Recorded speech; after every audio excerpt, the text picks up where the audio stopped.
you're all okay. We are going to discuss this word right here, okay? Volume. What is it? What does it mean in terms of our training, in terms of how we kind of program? We're going to go through 4 kind of main areas of why it's important, what it is, explain what it is, explain how we can track it, how we can measure it.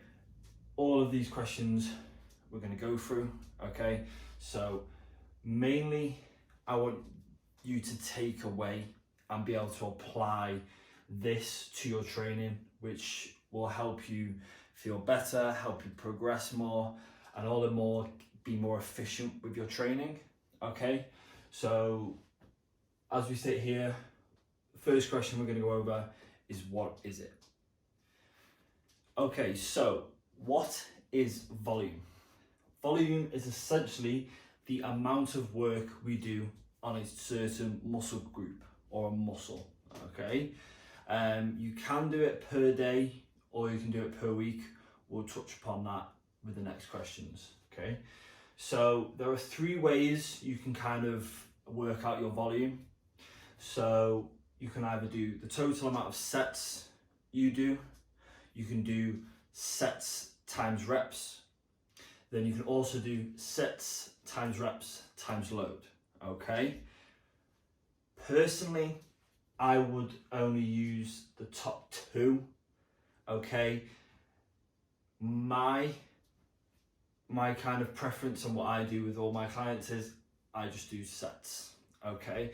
Because with sets times load times reps, there's a lot of variables with it, okay? There's different movement patterns, so something like a leg press is completely different to a squat, okay? But it's still working. You might put that under your quadriceps, but it's still targeting different muscles, so it kind of has its flaws. Sets and reps, you can get a pretty average kind of volume with it, but again, personally, I like to go with sets, okay? So that is essentially what volume is. Volume is the amount of work you do on a certain muscle, okay? So next we're going to kind of look at how to manage it and kind of how to kind of track it, okay? Okay, so here we have a kind of a physical explanation of volume over the week, okay? And this isn't how I would set it out like physically for myself or when I'm programming a client's program, but this is how I would think about it. So we have 3 different options, kind of how many days a week they will train. Here we have kind of 4 muscles or kind of target. So chest on 1 session a week, we are doing 6 sets of back, 6 sets of hamstrings, 6 sets of quads, okay? So the thing is, this could be split up into 2 exercises for each muscle group, okay? So for chest, you could have a flat dumbbell press and an incline barbell press for 3 sets each. Same with back, you can have a bent over row with a lat pull down, so on and so forth. Then when we move to the 3 sessions a week, you can split it up into kind of 3 sets per day, okay? Or you can kind of split it up into body parts. This is kind of where it gets kind of fun with your programming. So say you have, like you say we have here with 9 sets for everything. Nice, easy, there's no complications, everything's the same. I thought it'd be easier. So you can either do 3 full body days, which is ideal, okay? You could do 3 sets of each muscle group on each day, okay? Or you could do something like a upper lower split, okay? So you could do upper lower and full body. So you could do 6 sets on the upper, okay, of these, because these would take up your majority, and then you put in your accessories, things like that. And then on your lower day, 6 sets of each of them spread over 2 exercises, so there's 4. Then on your full body, you have 3 sets for each muscle group, for your full body day. Then you have 5 days a week. So this opens up a lot more doors, yes, but so does the 3 days a week. The one, you quite contain the what you can do. But again, you can split it up over 5 days. Don't look at it from a session to session view. It's harder to kind of plan, because if you miss a day, so the problem with 1 day a week and having, so for instance, a good example, so how people split into muscle days, okay, so days into muscles, sorry. So very common one, chest day. Everyone would have a chest day, okay?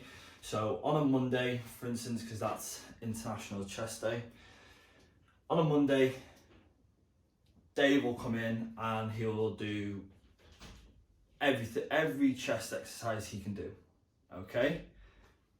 That's fine and dandy because he has a week to recover, but he has to cram so much volume into that session that the quality of the session is going to drop. So by the time he gets onto his 6th chest exercise, his chest is absolutely fried, okay? So 6 chest exercises, yeah? So say you're doing 3 sets on each, okay? There's 18 sets, well, 18 sets in one session, okay? Now say you have that over 3 days, 18 sets, you can split into 6 sets per session, okay? 2 exercises, 4 exercises, 2 sets. Don't trap yourself in 1 day of thinking, okay? Now I understand a lot of people, well, a few people might only have 1 day to train. That's fine, you can still progress. That's not what I'm saying. I'm saying I don't want you to look at volume as 1 day, okay? So I hope that gives you a little bit of an insight on how to kind of look at volume and how you can play around with it with your training programs, okay? So now we're going to move on to the next question. So we've talked about how to track volume over the week. We've talked about how to measure it, okay? So here I want to give you a visual representation of kind of too much volume, not enough volume, and what we want to see, okay? So as we said last time, what we want to do when we go in the gym is we want to cause an adaptation from a stress, okay? So we go into the gym, we stress each muscle, and we want to cause an adaptation, okay? So here we have an ideal visual representation of what will occur if everything goes well, okay? If everything's perfect, everything's going well. So the black line on each is our base level, okay? So as we start, we go through, and then we go each session, we get higher and higher and higher above that base level, okay? So the dip going down is when we cause the fatigue. The curve up is basically our recovery. So here, so say this is over the course of a week. So here we have 4 sessions, okay? Here we only have the 1 session. So here we have the volume split up into 4 sessions. Here we have the volume split up into 1, okay? And here we have it split up into 4 again, but we aren't giving enough stress, which is not enough sets and not enough work, okay? So here, as you can see, the adaptation doesn't start to build over that baseline like the green one, okay? And here, the too much, what happens is we cause too much stress, we recover, we go over the adaptation, but then we fall back down and level out because we're leaving it so long till we go back in and cause more stress, okay? So this is where you have to play around with kind of splits. If you only come in 1 day a week, having too much volume on certain things isn't obviously isn't going to be beneficial. Okay, that's the point of that. Not to say that 1 day a week isn't, well, you can't progress off 1 day a week. That's not what I'm saying.